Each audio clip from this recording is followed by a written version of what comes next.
बिस्मिल्लाहिर्रहमानिर्रहीम। अस्सलाम वालेकुम स्टूडेंट, उम्मीद है आप लोग खैरियत से होंगे। आज का जो मेरा लेक्चर है वो 9th फिजिक्स है, चैप्टर नंबर 6 न्यूक्लियर फ्यूल्स।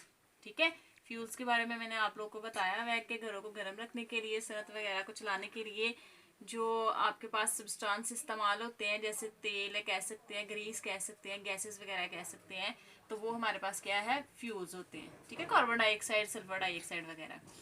यहाँ पर अब उसने न्यूक्लियर कहा हुआ है, तो न्यूक्लियस के अंदर जो आपके पास रिएक्शन होंगे, जैसे पीछे आपने डेफिनेशन की है न्यूक्लियर एनर्जी। ठीक है, न्यूक्लियर एनर्जी क्या थी? फिशन और फ्यूजन के नतीजे से जो खारिज होती है एनर्जी, उसे कहते हैं न्यूक्लियर एनर्जी। यहाँ पर आपने क्या पढ़ना है? न्यूक्लियर फ्यूल्स, यानी वो जो ऑयल, कार्बन डाइऑक्साइड वगैरह है, उसे जब आप लोग न्यूक्लियस के अंदर रखेंगे तो वहां से जो रिएक्शन होगा, तो उस रिएक्शन से जो हमारे पास एनर्जी हासिल होगी या फ्यूल्स हासिल होगा, उसे हम कहेंगे न्यूक्लियर फ्यूल्स। तो इसकी जो डेफिनेशन है वो कुछ इस तरह से है।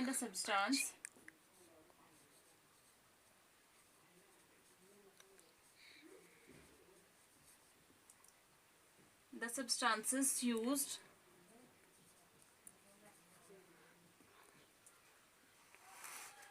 used as fuels in nuclear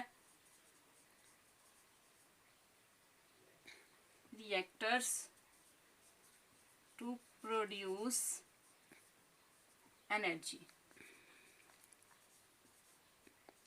is called nuclear fuels. ठीक है, क्या यहाँ पे मैंने डेफिनेशन किया है? The substance used as fuels, वो वाले सब्सटेंस जो फ्यूल्स के तौर पर इस्तेमाल करते हैं, कहाँ पर? न्यूक्लियर रिएक्टर में। वो क्या पैदा करते हैं? वो एक एनर्जी पैदा करती है, और उस एनर्जी को हम लोग क्या कहते हैं? Nuclear fuels. ठीक है स्टूडेंट, एक्सप्लेनेशन इसकी जब करूंगी ना तो आप लोग को इंशाल्लाह समझ आ जाएगी जी। इसकी जो एक्सप्लेनेशन है वो कुछ इस तरह से है। सबसे पहले मैं यहाँ पे आप लोगों को बता दूं कि न्यूक्लियर जब रिएक्टर होगा, यानी न्यूक्लियस में जब हम लोग कोई चीज फेंकेंगे, तो वहां पर जो रिएक्शन होगा, उस रिएक्शन के दौरान जाहिर एनर्जी तो पैदा होनी है। तो वहां से जो एनर्जी पैदा होगी हमारे पास, उस एनर्जी को हम लोग क्या कहेंगे? Nuclear fuels. ठीक है, अब इसकी जो एक्सप्लेनेशन है वो कुछ इस तरह से है कि जैसे मैंने आप लोग को जो है वो पीछे वाले लेक्चर में बताया था कि फिशन रिएक्शन जो है वो चेन रिएक्शन होता है। ठीक है, जो फिशन रिएक्शन होता है वो हमारे पास क्या होता है? वो हमारे पास चेन रिएक्शन होता है। जो आपके पास क्या होता है? जो फ्यूजन रिएक्शन होता है वो हमारे पास क्या होता है? वो चेन रिएक्शन नहीं होता, वो एक भारी क्या बनाता है स्टूडेंट? न्यूक्लियस बनाता है। ठीक है, बहुत सारे एटम जब आपस में मिलेंगे, मिल के फिर वो आप क्या बनाएंगे? एक भारी न्यूक्लियस, भारी एटम बनाएंगे। लेकिन जो फिशन रिएक्शन होता है वो हमारे पास क्या होता है? वो चेन रिएक्शन होता है। इसमें मैंने इन दो जो है वो बातों का जिक्र क्यों किया है? क्योंकि यहाँ पर देखिए उसने कहा हुआ है कि न्यूक्लियर रिएक्टर्स में जब सब्सटेंस को हम फेंकेंगे तो वहां से एनर्जी पैदा होगी। तो न्यूक्लियर रिएक्टर में जाहिर है दो रिएक्शन है। ठीक है, एक फिशन है और दूसरा हमारे पास क्या है? फ्यूजन रिएक्शन है। लेकिन यहाँ पर आपने फ्यूजन नहीं पढ़ना। ठीक है, फ्यूजन इस वजह से नहीं पढ़ना क्योंकि यहाँ पे इकट्ठा नहीं होने एटम्स। यहाँ पर आपके पास क्या होने हैं? एनर्जी ज़ाया होनी है। तो जाहिर है भी जो आपने दो एटम्स या दो एलिमेंट्स आपस में रिएक्ट करवाने हैं, तो वहां से एनर्जी खारिज होगी और मजीद आगे जो है वो रिएक्शन बढ़ता जाएगा। तो इसकी क्या है? In nuclear power plants we get energy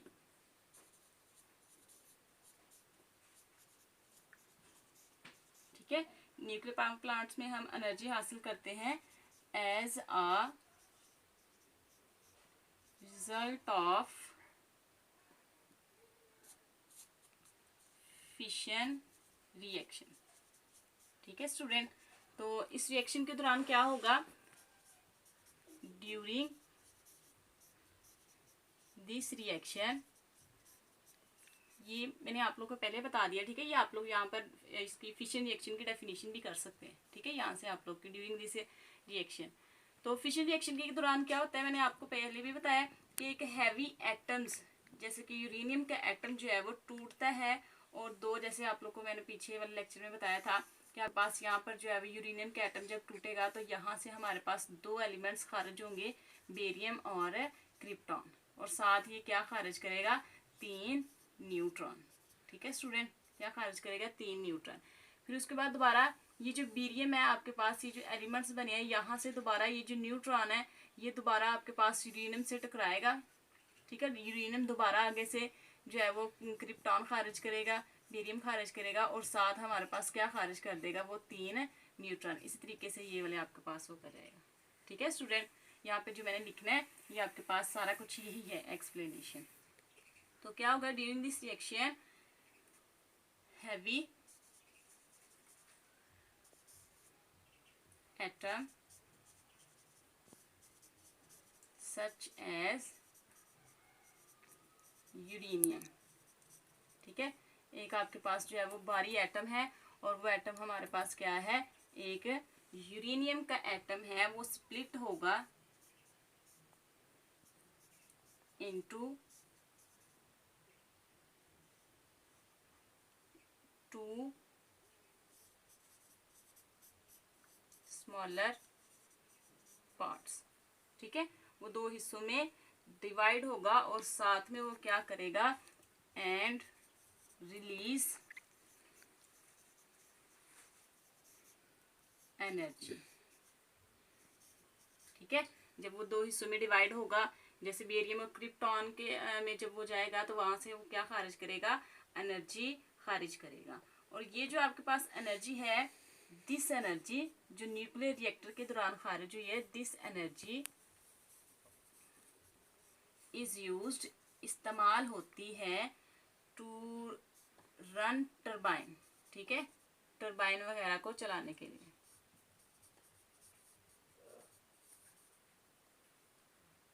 और उसके बाद ये जो टरबाइंस वगैरह है ये क्या करते हैं, इलेक्ट्रिक जनरेटर को चलाते हैं, और इलेक्ट्रिक जनरेटर से हमारे पास क्या पैदा होती है, बिजली पैदा की जा सकती है।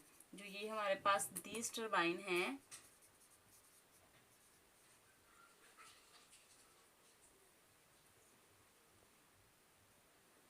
ये चलाएंगे इलेक्ट्रिक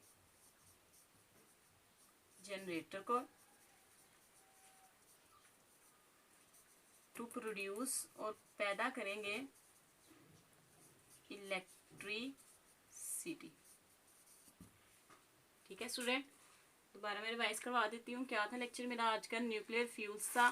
तो न्यूक्लियर फ्यूल्स के बारे में मैंने बताया हुआ है कि ये वो वाले सब्सटेंस हैं फ्यूल्स के जो न्यूक्लियर रिएक्टर में मौजूद होते हैं, और जब इन्हें रिएक्शन करवाया जाता है तो इसके दौरान क्या पैदा होती है, एनर्जी पैदा होती है, और उस एनर्जी को हम क्या कहते हैं, न्यूक्लियर फ्यूल्स। ठीक है, एक्सप्लेनेशन कुछ इस तरह से इसकी कि जब न्यूक्लियर पावर प्लांट्स होगा तो उसमें जो हमारे पास एनर्जी हासिल होगी, एनर्जी कैसे हासिल होगी, फिशन रिएक्शन से। ठीक है स्टूडेंट, फिशन रिएक्शन में हमारे पास क्या होगा कि एक हमारे पास हैवी एटम होगा, वो एटम कौन सा हो सकता है, यूरेनियम हो सकता है। जब उसे न्यूक्लियर रिएक्टर में हम लोग रिएक्शन करवाते हैं तो वो 2 हिस्सों में डिवाइड हो जाता है, और साथ ही क्या खारिज करता है, एनर्जी।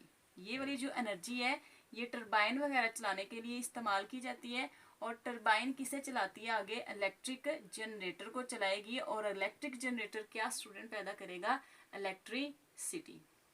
ठीक है, उम्मीद है समझ आ गई होगी आप लोग को।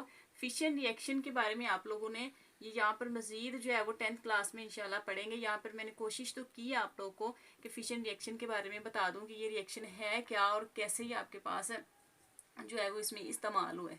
ठीक है, अब यहाँ पर देखें ना कि उसने फिशन का इस्तेमाल, लफ्ज इस्तेमाल किया, फ्यूजन का क्यों नहीं इस्तेमाल किया, क्योंकि यहाँ से देखें कि यूरेनियम का एटम डिवाइड हो रहा है, छोटे छोटे हिस्सों में तकसीम हो रहा है। जब तकसीम हो रहा है तो साथ उसके क्या खारिज हो रही है, एनर्जी खारिज हो रही है। एनर्जी जो है वो आगे मुख्तलिफ मकासद के लिए इस्तेमाल हो रही है, और वहाँ से एनर्जी से हम क्या पैदा कर रहे हैं, इलेक्ट्रिसिटी। जाहिर है फिर ये चेन बन रही है आपके पास। ठीक है, और चेन रिएक्शन को ही हम क्या कहते हैं, फिशन रिएक्शन।